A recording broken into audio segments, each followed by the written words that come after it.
Punta muna tayo mga kasimple, kuha muna tayo ng ano ulit ng sanga ng mga bayabas para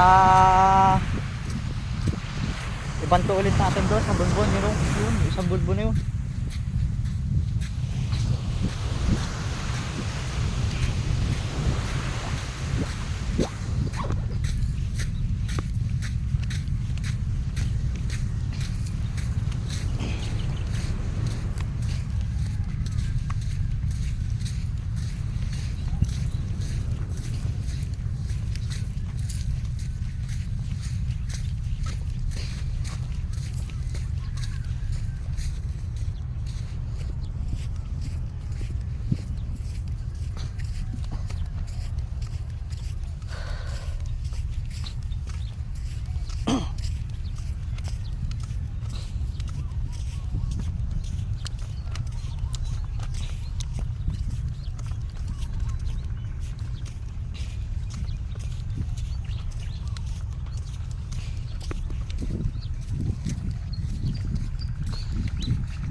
Maganda kasi pagka maraming silong pare-parehas mga kasimple,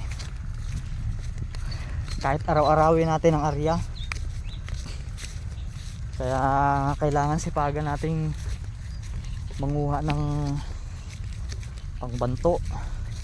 Pag kasi yan inaryahan, kailangan yan sa isang linggo kung pwede mga 2 hanggang 3 banto para hindi lumayas yung mga pagkain ng mga huhulihin natin.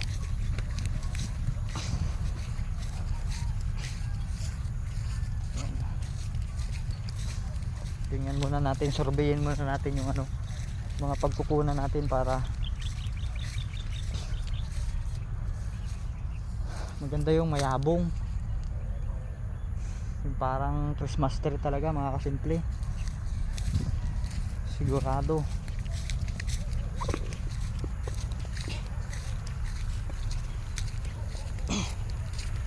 Ingat-ingat din mga kasimple, baka may ahas. Kasi may nakita na ako dito dati, may ahas. Tapos may pinaglunuhan. Eh, ang laki pa naman. Tabi-tabi po.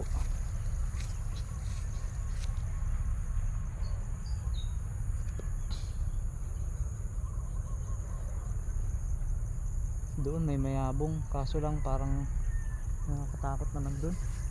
Dito tayo, tingnan lang natin para pag naabog na eh,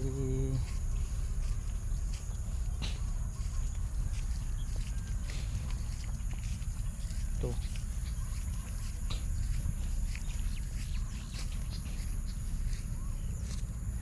yan kasimple, o pwede na yan, pwede na natin kunin to.